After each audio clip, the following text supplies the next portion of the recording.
Welcome to All Things Moore County, Moore County's weekly radio show highlighting the many facets of the Sandhills. That includes real estate, lifestyle, community and neighborhoods. And now from 4 Properties, here's your host, Bill Sahadi. Good morning. Welcome to the talk show, All Things Moore County. Dorothy, we have a guest. We're going to be speaking about Moore County schools this entire hour. We're going to be speaking with a friend and a past guest on the show, Helena Wallin-Miller, who is a Pinehurst resident. Her 2 children, Will and Evie, 14 and 12, are in the West Pine Middle School.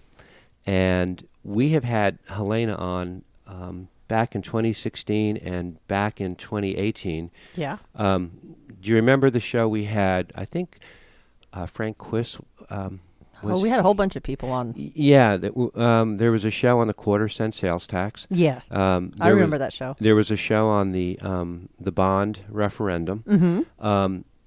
In the 11 years now that we've been doing the show, have you seen a pattern evolve from maybe 2013 or 2014 on where so many of the shows that we do seem to align with the changing demographics in Moore County? Oh, yeah.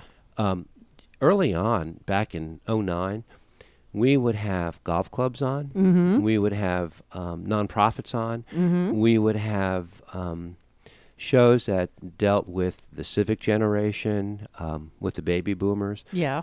And as we move through 2013 forward, we've had shows with students. Lots of shows with students. The arts in Moore County schools. Yeah. We've had some of the teachers on. We've had teachers, students, school educators, all kinds of stuff. And, you know, in the real estate business, prior to 2009 or post-2009, one of the most important topics that always comes up are schools. Yep. Test scores. Yep. Ratings. Yeah.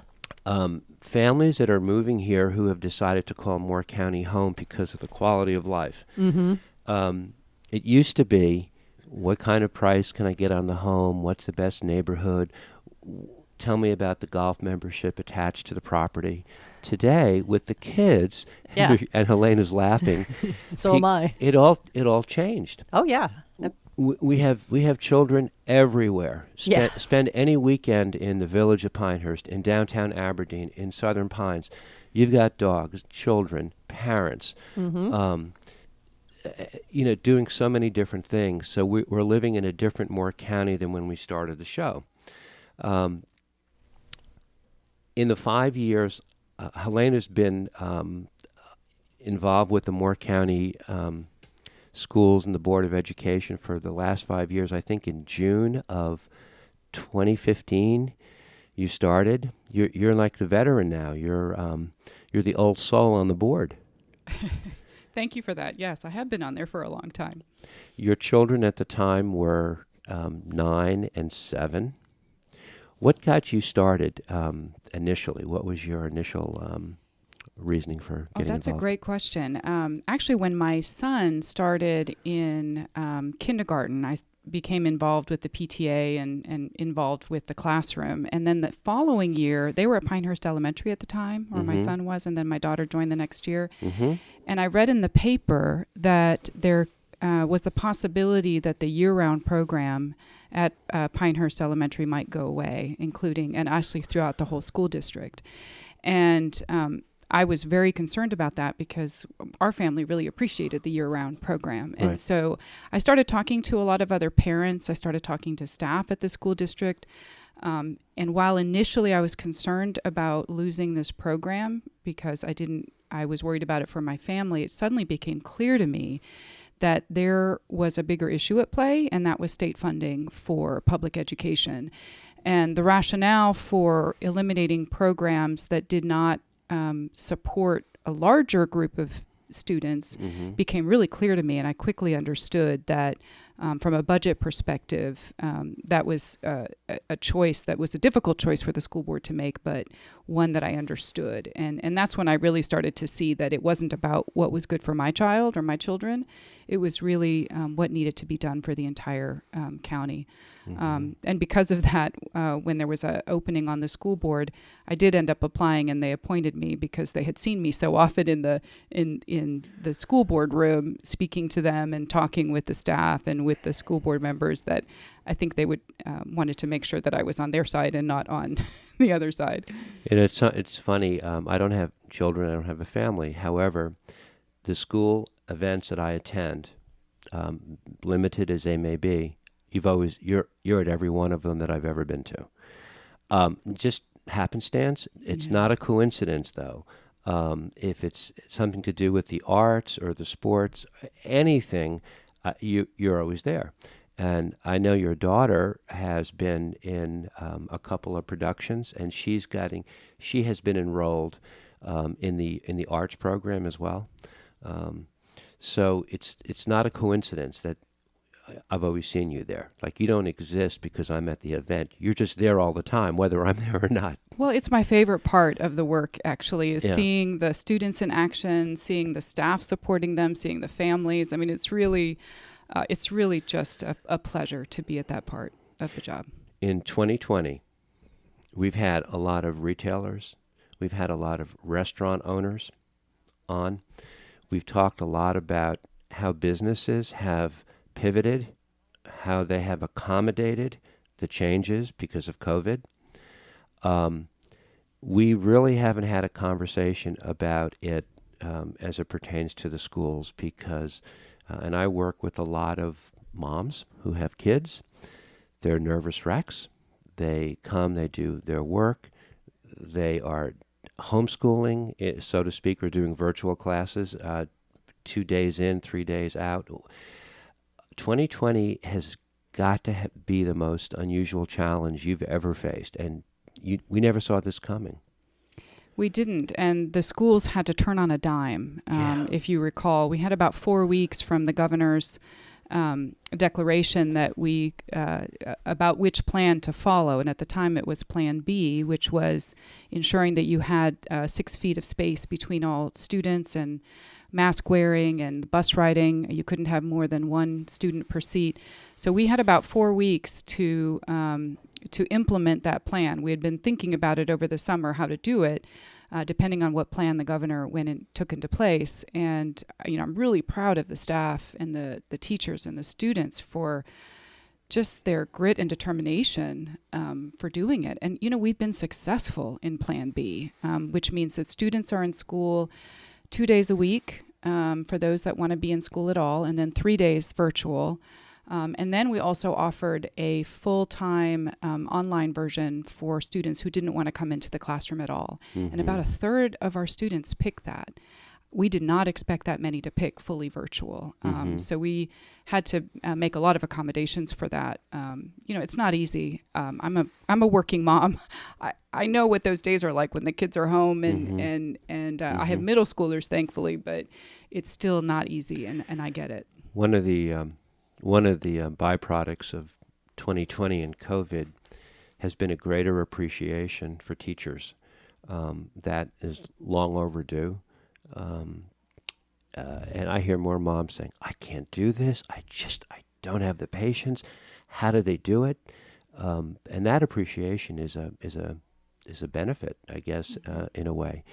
But there's so many topics that you want to talk about, and in a way, you want to recap the facilities and the school construction, and we're going to do that first. We're going to talk about learning in a time of COVID and what kind of challenges that's presented. But we also want to talk about the successes, the trials, the tribulations, but the successes and the trending that's going on in the school system, because it's one of the most popular. I don't know, you're too young to remember when the price of gold and silver used to skyrocket. Mm-hmm. People would go to cocktail parties and talk about precious metals. That was the conversation. Investments, real estate investments used to be a time people would talk about that at cocktail parties. Today it's schools. So it's a hot topic, and it's something people want to know a lot about. The last time I think you were on the show, we were talking about the bond referendum, and there's been a lot of happening since that has happened. Oh, my goodness. Yes. Yeah. You know, I was thinking about it the other day. 5 years ago when I joined the board, we had 10 items on the master facilities plan. I don't know if you remember that. I think we talked about that with the quarter cent. Right. And so we had 10 items on the facilities plan that we approved. And we are about to cut the ribbon on the fourth of those 5 projects that have been funded since then. So 4 projects, but the end of November will be completed, and then next August we'll complete Pinehurst Elementary School. So we opened McDeeds Creek last year. We opened Aberdeen Elementary School this fall. We will open Southern Pines Elementary. Our official groundbreaking or official ribbon cutting is actually 2 weeks from now, but it will open for students in January. At the same time, we're going to be opening the Northmore High School expansion project and modernization. We have made that campus, we've enclosed about half of that campus to make it more safe, and we have given them an auxiliary gym so that they have equitable programming space as the other high schools in town. And then next August, we're going to open Pinehurst Elementary School. And what I am just amazed about is that we have 5 of 10 projects done in 5 years, from conception to planning to funding to opening doors. And I'm really proud of that. Can you talk a little bit about the funding of the facilities? Because for people who might be listening who are just moving into town, to them it might sound very exciting for their kids that, all these new schools are being built and all these improvements are being made. How's it being paid for, and how does it affect the taxpayer? It's a great question. So the first 2 projects that we started were McDeeds Creek Elementary, which was to replace Sandhills Farm Life. And for those of you who live out in that area, Sandhills Farm Life every year was popping up new mobile classrooms outside the school, which was just unacceptable. Right. So McDeeds Creek and the expansion to Northmore High School was paid for through a limited obligation bond that the county commissioners approved. So that did not need to go to voter approval. But then the 3 new elementary schools that we built in the southern end of the county, those went to public approval through the bond campaign, and we had 80% of the public approve it, which, as you know, when I was on the interview a few years ago, we were very excited about people getting behind that.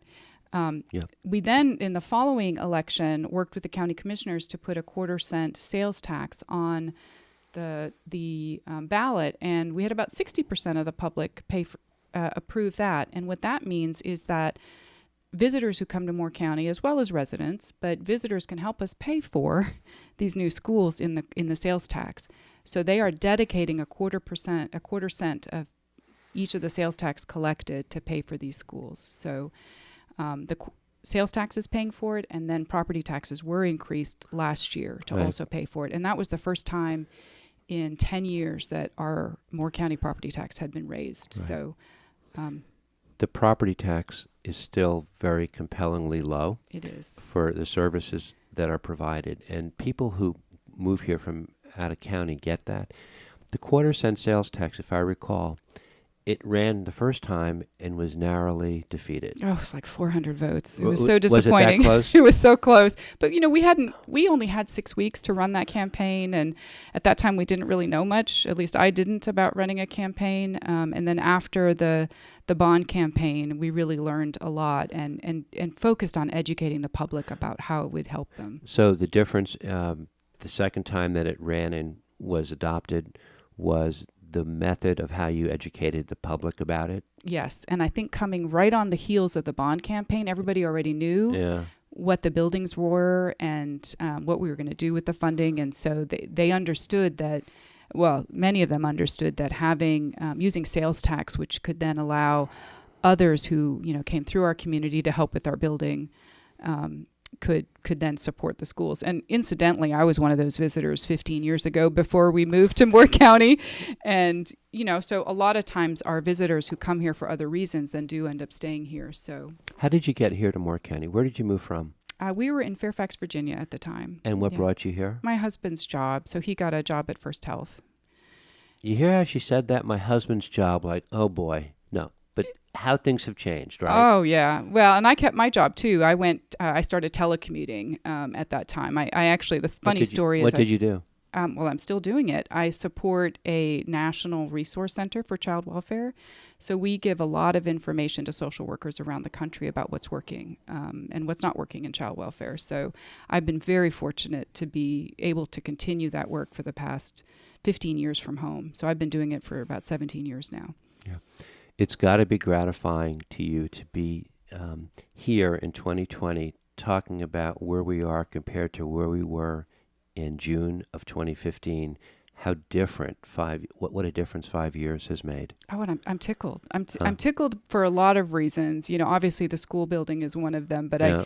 I feel like that is probably the most representative of the work just because it's a physical thing. Mm-hmm. And these buildings will be around for 100 years, mm-hmm. you know, and that's the reason why they're built the way they're built, because they're going to be here for a long time. So my children's children, you know, will hopefully be able to use them. And the materials we used, the requirements that we must follow from the state, you know, so they're going to be here for a long time. I'm really proud of them. You also have a plan where you're fixing up some of the older schools. It's not just all new construction. We're going to come back in the second set. We'll start with that. We want to talk all about the facilities and the construction. As you know, we're just getting inundated in Moore County with a demographic shift, and that's not going to change. People come here for jobs, and they come here for schools, and those two components do the most for people's real estate values. It all works together in tandem. Our guest is Helena Wallin-Miller. She is on the Board of Education, Moore County Schools, 5 years running. This is All Things Moore County. We'll be right back.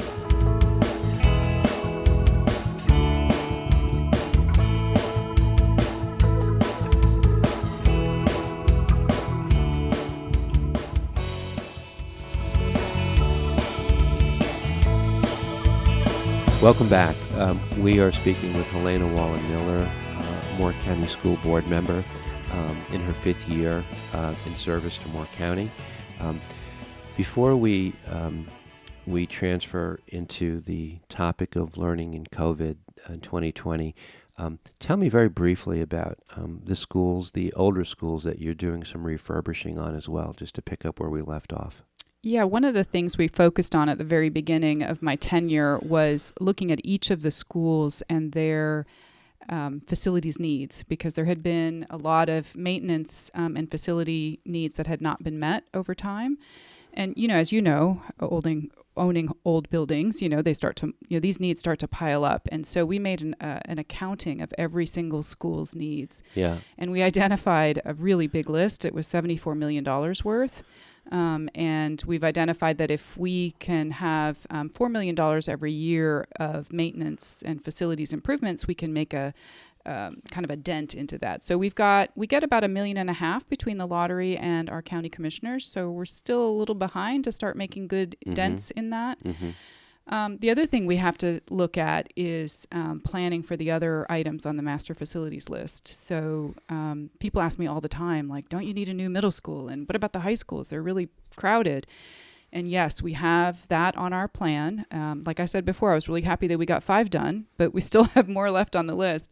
And I think looking forward, what I'd really like to do is focus on not only how to get the high schools modernized and expanded, get a middle school on the calendar, and then also look at how we're going to fund some of these other maintenance needs. So it's all there, and that's the next step. It's an ongoing issue, an ongoing maintenance problem, but it's something that you just pay attention to every day. Absolutely. Let's talk about 2020. Let's talk about the schools and what the learning, what's going on, because everybody is talking about the schools. You guys are up against it a little bit. This is a result of a pandemic that has not, compared to where we were in March to April, has not progressed the way we had hoped. I mean, we're still in a situation where everyone's lives are thrown up in the air.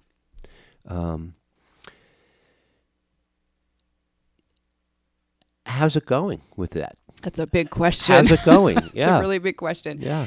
Well, like I said earlier, I'm really proud that we opened. Going into Plan B, we were one of the only, about a third of the school districts in North Carolina that opened in Plan B. And what Plan B meant is that we allowed, you could allow students into the classroom for with social distancing and mask wearing and other precautions in place. And what the school board decided, which I'm really proud of, but was a very difficult decision, I will say, was we decided in the summer when we got the okay to go into Plan B, that we would allow all students the opportunity to come into school 2 days a week. And that includes kindergarten all the way through 12th grade.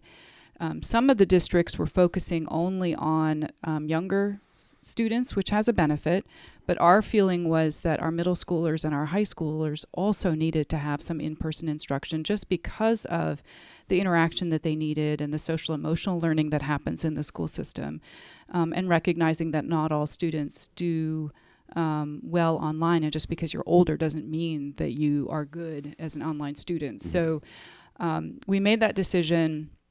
And I'll say that 8,700 of our students did decide to come back in Plan B format. So they're in 2 days a week and then virtually learning for 3 days a week. And then we had 3,700, I believe, students choose to go fully virtual, which was much more than we expected. Yeah. And so that was rather challenging to match up the teachers and the courses with the students and the schools and such. So, but I'm really proud we did it. We opened with a fully new program, 100% virtual, on day one, and also accepted students back in the classroom. Do you see a difference between how your son and daughter have reacted to the changes? Yeah, some days they think they're living their best life. Right. Right. I get that from them because they can sleep in on those 3 days that they don't have to go in. They can set their own schedule. They both approach it very differently. They're two completely different learners. So it's interesting as a parent watching that. And I see my job as a facilitator. I am not helping them with homeschool. That's not my job, but my job is to facilitate and to encourage and to sometimes pester when I see something that may not have been turned in. But I really have turned it over to them. I have said, this is your opportunity to learn and grow. And if you have a problem, let me help you. Are they learning? Yes, They are. They really are. And they're learning differently. My daughter took on did a collaborative project with some friends. And they did it all via Google Meet. They didn't meet together, but they did an interview. I should share it with you, Bill. Yeah, you might should. enjoy it. They Yes, did I an would. interview, Yeah. and it was about weather systems, and it was fascinating. I just sort of watched them put it together, and I don't think they would have done that had they been inside the classroom. It's not perfect, everybody agrees it's not perfect, but the pandemic isn't perfect. It is uprooting everybody's life, and we're all having to make some adjustments. I call it dysfunction on steroids. I mean, that's what it is. Yeah. I've spoken to a lot of parents who have children in private schools. Mm-hmm. They feel like they're on the other side of it. Obviously, the Plan B does not apply to private schools as it does to public schools. Mm-hmm. Have there been any statistics about the private school students being in school? I haven't heard a whole lot of negative things about it, so they're taking protective measures that seem to be working. They are. I know Moore County Schools came out right at the beginning, and we have publicly shared our dashboard. So we have a dashboard on our website that shows how many students and staff at each school have been diagnosed with COVID. Right. So that information is publicly shared, and it's updated daily. I do not know, and I have not heard, like you said, what the public schools and the private schools and the charter schools are doing. I don't think, I have not seen any dashboards that they have. So it's hard to know. I think anecdotally, I have heard that, there have been classrooms quarantined at other schools, at private schools or at charter schools, probably at the same rate, but I don't have any of that data. What happens, the public school system, what happens if there's a spike? What happens if things change? And you listen to the news, and if you do, I'm sorry, but I mean, it's mind-boggling. But the stuff that you hear from people that this winter, there could be the way things are going, there could be a rise. Are you guys ready? Do you have your sneakers on? Are you ready to We pivot? do. Well, we have our sneakers on in terms of we're very determined to follow all the recommendations that the county has given us, the public health department, that the state Department of Public Health has given us. And so far, we have really been able to continue operating without any major disruption. There was a period of time in the beginning of August and early September where we had many more cases than we were expecting. But I think we were very diligent in how we handled it and with the quarantines that we had in place. And there has not been a significant outbreak in our schools. So I am pleased with that. And I am confident that we can continue that in Plan B without any, hopefully without having to pivot. I mean, my entire goal at this point is to keep us in Plan B until we can go into Plan A, which will begin in January for some of our students. The way things stand right now. The way things stand. And, we're watching the numbers, but we know that students in general, all the data says that students don't tend to get COVID-19 or pass it on as much. Right. My main concern is really with the adults in the building, and you can't have students in the building without adults in the building.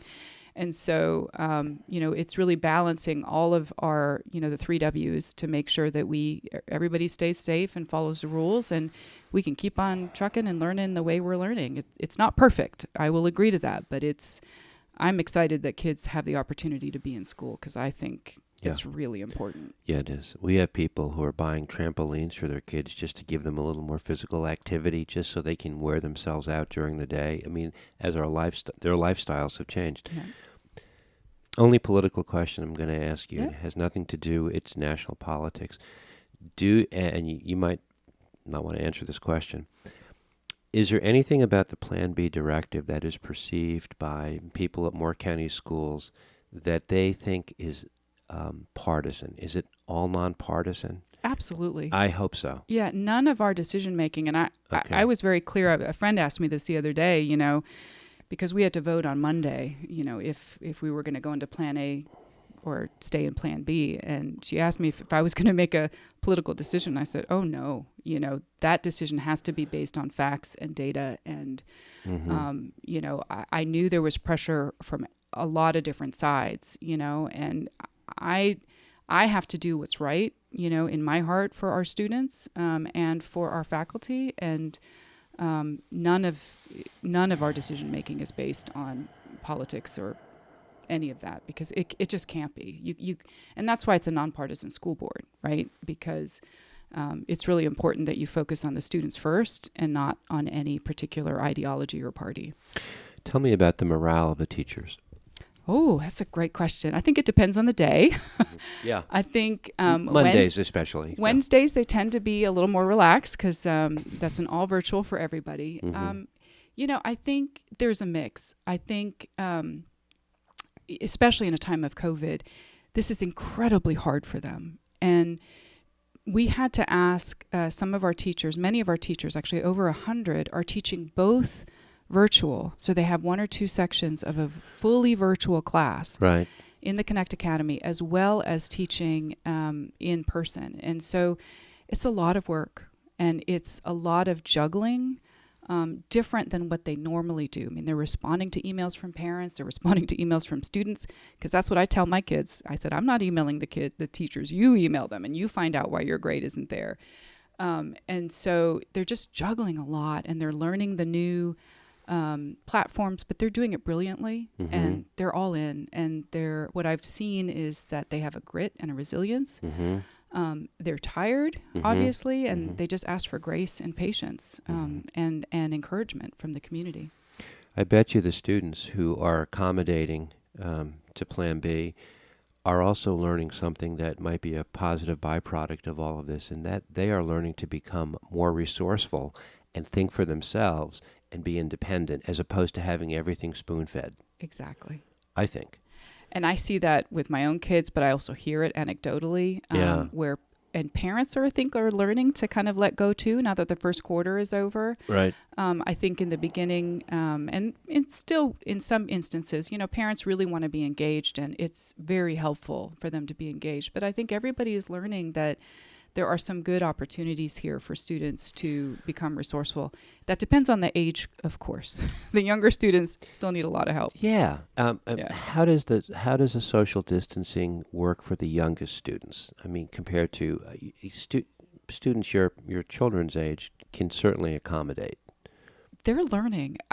All that I have heard, I mean, it's not perfect, obviously, but they have learned to, do their work in fun ways, but in ways that are safe. Right. And I think they're learning that by keeping the social distance, they're keeping their fellow classmates safe. And I think that's an empathy that is a really important social emotional skill to be learning, and they're learning it in a way that we never anticipated. And to be thinking about others, not just themselves. Yeah. And that's a good thing. Yeah. Remember when we were students, we lived in our own little universe, and everybody around us was just a planet around our sun. Mm-hmm. Kids today have to start looking around and scoping the landscape and going, wait a minute, it's a shared experience. Mm-hmm. Not a bad thing. I want to come back and talk to you in the final set. I want to talk about where we are, the student successes, some of the stories, some of the statistics you want to share. There's so much banter about the schools, scores. As a real estate broker, I get asked all the time about scores, rankings, comparing, and there's so many different stories, and we as real estate brokers tend to be maybe the first conversation they have before we put them in the right direction. Stuff I'd love you to address and where you think we're going the next couple of years. Absolutely. Our guest is Helena Wallin-Miller, Moore County School Board, not a chairman anymore, not a committee board member. This is All Things Moore County. We'll be right back.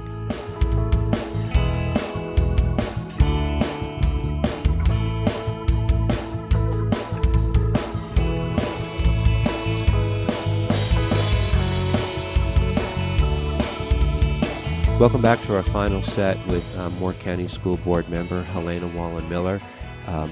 We're touching on a lot of different things about the schools, about your 5-year involvement and your passion. As a point of first contact, sometimes the real estate brokers have conversations with their buyers who are moving here from out of state or out of county, and our buyers do their research, and they have sometimes preconceived notions about schools. We encourage them to not just look at test scores, we encourage them to look at the big picture. They have preconceived notions about different districts, where to go. And talk to me like I'm not a 5th grader, but a 2nd grader. Tell me about how you define success. Tell me about the misinformation that's out there. I need to get the record set straight because we need to be able to communicate on behalf of the Moore County schools, because as far as we're concerned, the Moore County schools are a very important partner to the lifestyle and the fact that people are living here in Moore County. So I'm going to go to class and you're going to teach me. Oh my goodness. Well, thank you for the opportunity to teach you. Yes. The first thing I would say about these school grades is, there's just some reminders I want to give to folks. Remember way back when with No Child Left Behind, that was a while ago now, and that's no longer in place. But that's where a lot of this accountability measures first started. Mm-hmm. And at the time, they were the federal government and the states were trying to find ways to compare schools in a fair way. Over time, what that means for North Carolina is that the accountability measure for school performance is based on one test at the end of the year that is given to all students. So depending on what your grade is. So if you're in 3rd grade, 4th grade, or 5th grade, you have tests that are given to that age student based on what they're supposed to know at the end of the year. Mm-hmm. So it is a standardized test. It's given from grade 3 through grade 12, and there are different, like I said, different tests. And in high school, it also includes science and math and other things. But these tests do not count for grade. For all students up through 8th grade, it doesn't count for their grade. So it's really just a test to grade the school and to grade the teacher. Mm-hmm. So I'm not using that as an excuse, but I just want to set the kind of the picture of what that looks like. So it's one test taken at the end of the year. So 80% of the school grade that the state gives to a school, 80% of that grade is based on this one test. That's crazy. Yeah, and then 20% I didn't know that. is based on the growth of that student throughout the year.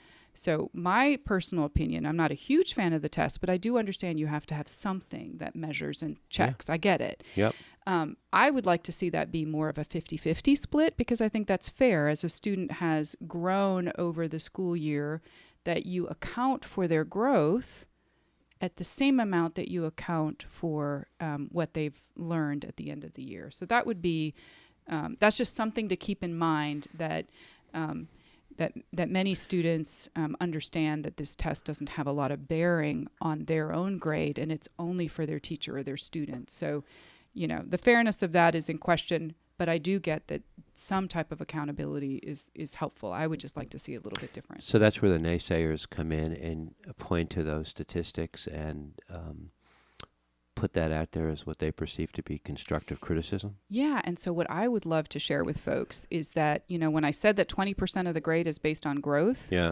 so Moore County Schools, we understand that growth is important. And when I went back and looked to see what our growth statistics were in 2015 versus what they are now, so when I first joined the board, that growth number in 2015, only 60% of our schools had met or exceeded growth. So the state will put you in a category. You met, exceeded, or didn't meet. So in 2015, 60% of our 20 schools that were counted for this had met or exceeded growth. And today? And today it is 75%. Now, they didn't do the testing last year, so this is based on 2019 data. Okay. But that's a growth from 60% to 70%. Yeah. That's a huge growth. Yeah. So we have put a lot of effort into thinking about how to support our teachers and our students so that they can continue to learn throughout. So I'm really proud of that. So I just wanted to make sure that that was shared. And I will also say that our entire grade, our grades are getting better, not as fast as we'd like them to get if you look at the overall grades. And that is something we're concerned with. And because of that, we actually looked at some of our schools that are the lowest performing. And we pulled them out and received approval from the State Board of Education last year to take Robbins Elementary, Southern Middle School, and Aberdeen Elementary and put them into a restart program. And we received approval for that. And what's awesome about the Restart program is that we are given, those 3 schools now have approval to run with more flexibility. So they can run like a charter school. So they're given the flexibility to set their own calendar if they choose to do that. They have flexibility in how they spend the dollars that the state gives them, because otherwise the state is very restrictive on how we allocate dollars within schools. We have more flexibility to do that. They can hire teachers that might be newer teachers and maybe not quite certified yet. So there's more flexibility in certification of teachers, which will help us find maybe the right type of teacher for the right classroom. And it just gives us a lot more flexibility in our programming. And so all 3 of those schools have embarked this year on their planning process and implementation process for using this restart flexibility to improve outcomes for their students. And to me, that's really exciting. And it's one way that the school board can help our schools really move forward, is giving them the flexibility that we know will help them succeed. I have to ask this question. I've lived here 21 years, the schools you mentioned. What's the relationship, the socioeconomic relationship with those schools and the progress? Well, I will tell you that all the data about school letter grades and testing will tell you that it's tied to socioeconomic status. Yeah. So where you have a school of high poverty, you're more likely to have a school of lower test scores. It doesn't happen all the time, which is why we think with this flexibility, we're really hoping that we can focus on the things that will help those populations or all of the entire population of those schools to succeed by giving them the right tools to do it. So the people who look at the statistics will come down on the teachers of those schools and say you're not performing up to, is that where they come from? Well, that's, unfortunately, these grades, the same tests that the kids take to influence, that come up with that letter grade, is the same test that then tells the state whether or not that's an effective teacher. And it's, is that the fair way to measure a teacher's success? There are a lot of factors why students don't do well. We talked about socioeconomics as one of them. But we want to be able to give the teachers in the schools the tools that they need to be able to address what the needs are in that school for their students. And I'm hoping that this will be one support that can support that for them. Is there a standard by which you look at the graduation rate from 2015 to 2020? Have college? I'm so glad you asked, because there are so many other metrics that we can use. One thing that I am frustrated about, nobody remembers what my GPA was. I barely remember my GPA from college and high school. But that's not my only measure of success. I look at my life and I see that there are other ways to measure my success. And I hope that people can do that the same with the schools. We just found out that our graduation rate has risen 6 points in the past 5 years. We are now the highest, we have the highest graduation in the state if you look at school districts that have 700 or more students graduating. So that's, there are a lot of really small school districts who have better rates just because they're smaller. Yeah. But we've beat out, Mecklenburg, Wake, Chapel Hill. We've beat out a graduation rate. And people often ask me why. And that's because we've been really intentional. And there's two things that we've done. One is our focus in the last 5 years on career and technical education. Mm-hmm.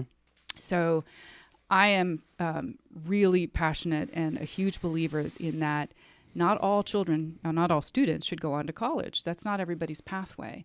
And there are very many good paying jobs that require students to work them. That's right. And so we have partnered in the last 5 years with Sand Hills Community College to not only with the College and Career Promise program, but to allow students to take classes on campus. And we have gone from, and those students 5 years ago, when they first started taking classes on campus, they didn't do so well in the beginning. Right. And over that time, we've been able to provide more supports to those students. We now have 2 college counselors working with those students specifically, helping them get into the right classes, understand what their requirements are. So back in 2015, when we had a fewer number of students taking classes at Sand Hills Community College, we had a 68% pass rate of those courses. And now we have gained 20 points. We're at 88%. And that is really in line with just the supports that we have been able to give to those students. So you're trending upwards in a lot of very important categories. Oh, yeah. I noticed scholarship awards to seniors are up 42% since 2015 to 2019. I mean, these are things that people are never going to know because it's not the stuff that they talk about. Right. And these scholarship awards are really important for those that go on to college. Yeah. For those that are not going on to college, what's really important are certifications. Uh-huh. So we have a program, a career and technical education program. We call it CTE for short. Mm-hmm. And that is, back 5 years ago, we had I think 500 or 600 students receive, or 500 certifications received by students. So these are technical certifications such as, auto mechanics or nursing and that type of thing. That has increased now to 3,900 certifications in the past 5 years. So, where scholarships are the good metric for those that want to go on to college, these certifications are a fantastic metric for those that either want to go directly into the workforce And actually, some of these students take it to college with them. So it's a wonderful program. I know so many proactive moms who have kids in the Moore County school system, and they're all in lockstep, and they're all very enthusiastic about the teachers in their schools, the time that their kids are spending in the schools. I mean, 2020 is a curveball, and everyone's going to have to work around it and accommodate. But, I mean, I hear it from top to bottom. The very first show we ever did here was in 2009. My very first guest was Kirsten Foyles. Isn't it funny, Dorothy, that Kirsten has she has 2 daughters now in Pinecrest, and Kirsten is a very strong advocate. She's a great mom, very proactive for her kids. Her one daughter, Keegan, has gotten a scholarship, and I guess she goes to Methodist. Mm-hmm. These were kids that I've known since they were babies, and here we're talking today, and I know you know Kirsten. Now we're looking at 11 years later, and it's funny how the worlds converge. I mean, I would go to war with Kirsten. I mean, I believe in her. Her conviction about things, and I know she's a very. I told her we were going to be speaking today, and she got all excited, and it's all merging. I mean, there's a lot of support for what's going on in the schools. You have a lot of metrics that you can. How can you get these out in a better way? Is that you need one more thing on your plate, don't you? I know, and I'm actually starting to work on that. No, I am starting to work on that because I think I really, we have a lot of challenges. No school system is perfect. No organization is perfect. Right. You know that, yeah. right? So, yeah. But we have so many things to be proud of, and I'm really proud of the families and the teachers, who've made a commitment to Moore County schools because we do have a lot to offer. We have a lot of room for growth, but, what's life if you're perfect to begin with? So I think this is, it's a hard time to be a student and a parent, but it's also a time that I think our students will learn and grow. And I think they're going to get, I think we're all understanding that this pandemic will change our lives, but I'm hoping that we can find the positives out of that. We have a minute. I want to just share with you that I've been around long enough now to know when people walk the walk or talk the talk. And I can see it. And as you get older, your eyesight might not improve, but your vision gets a lot better. And I can sniff it out a mile away. That's one of the, I guess, the advantages from my vantage point. And I see you as a model of consistency. You're very resolute. Every time you've been on the show, your demeanor is exactly the same. You have a servant's heart. There are people sometimes who have an edge where they're coming from. I don't see that from you. I know you're proud of the accomplishments, but I also sense you're very optimistic about what the next couple of years can hold. That's all I have to say. I'm glad you came on. And thank you so much for having me. Yeah. This was so fun. You're a great spokesperson. Helena Wallin-Miller, Moore County School Board member, mom, and very passionate lady for the public school system in Moore County. This is All Things Moore County. Have a great week. Thank you.